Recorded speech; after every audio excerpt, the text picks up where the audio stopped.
Greg, I probably shouldn't assume that you've been able to kick back and take a breath over the last couple of weeks ever since the spring game. But if anything, with the way the recruiting season is played out and failed to play out because of the dead period, and as we've discussed over the last couple of weeks, it's really going to kick into gear once players are able to officially visit campus again on June 1st.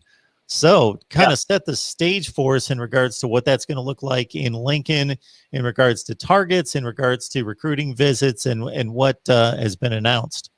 Well, yeah, I mean, it's ramping up big time already. And it's kind of funny, because of the timing of it, we would be talking about a lot of these other events that we're attending and all that going on right now. But so we've got kind of a late vacation here for the rest of May.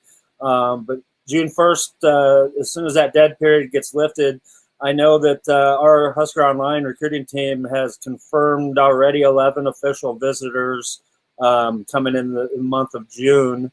And Nebraska's already announced their two big Friday Night Lights camps that they will hold in June. And that's the big time right there. Actually, the second one is always the big targeted one for all the out-of-state guys to come to. The first one's usually more of local guys and regional guys, but some of the top guys will go to two of them, and then they culminate those two big camps, and then they will be holding a Big Red barbecue on a Friday night that, we'll have a ton of visitors come for that. And then the following Saturday is the Adidas pipeline camp here that they just started doing last year, 2 years ago.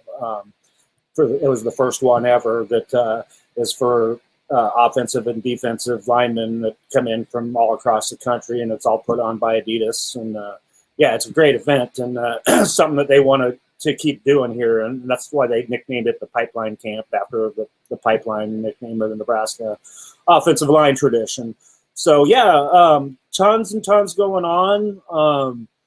I think right now that for the biggest concern before things open up here in June is they really want to lock up their 2022 quarterback, and they're also looking at their 2023 quarterback as well. And that's kind of the way, if you've watched quarterbacks coach Mario Verduzco operate, he goes out there every year and he picks out some guys that he could believe in and take to the next level. And, he targets, one of those guys and they lock them up. They lock them up early, and then they can concentrate on the rest of that class. I think that right now that's what they're concerned about. We were expecting quarterback out of the Atlanta area. His name's MJ Morris. He's a 4-star dual threat quarterback that came to the Nebraska spring game and had a great time. And he was actually going to make a decision the 12th yesterday.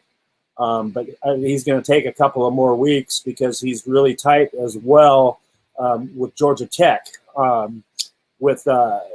They're super tight with one of the coaches there at Georgia Tech.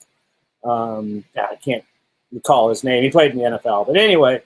So it's between Nebraska and Georgia Tech for Morris, and right now, a lot of the people think that Nebraska is in the driver's seat for that because he's just blown away by his visit and he said he loved it here. So, I mean, that's up in the air. And if that doesn't seem to work out, there's a couple of more targets that they have that have already set up visits. The next guy probably on that wish list would be Richard Torres. He's a Texas kid. He's out of San Antonio. He's a 3-star pro-style quarterback, and he's coming in for a visit. I think the first weekend there on June 4th. So he's not wasting any time. And then next on their list would probably be Conor Harrell. He's a dual threat quarterback, a 3-star, and he's from Alabaster, Alabama. So he's a kid that wants to come here and see what Lincoln's all about as well. And then, for a fourth guy in there on their wish list would be A.J. Bianco out of St. Louis High School there in Honolulu, a teammate. He's got a teammate coming in here this summer, so in Wyndham Huli. And, so he's going to come. I think Wyndham's talked him into coming and checking out Lincoln too. So, like I said, it's heavy on wrapping up that 2022 quarterback right now for the Husker coaching staff. And once they do that, like I said, it opens up in June, and then they start working on the rest of their needs. I see Rivals has Torres with a 5.5 rating. He doesn't have a national ranking or a ranking at his position or anything like that. So explain to us how that cycles through in regards to the recruiting service and how Rivals approaches that, and if that's going to get updated at some point here.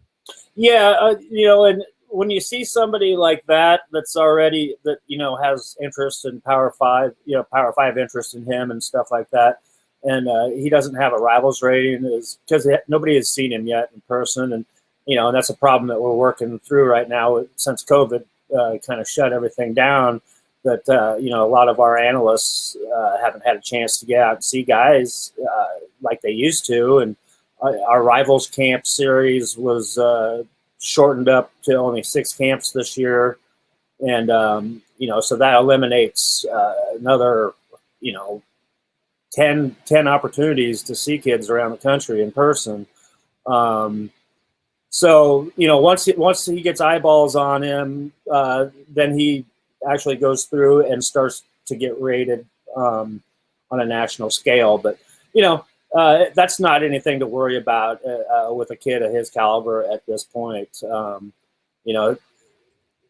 You can almost say he's automatically a 3-star. He just hasn't been cycled through yet. So yeah, I would give him a starting point as a 3-star right now.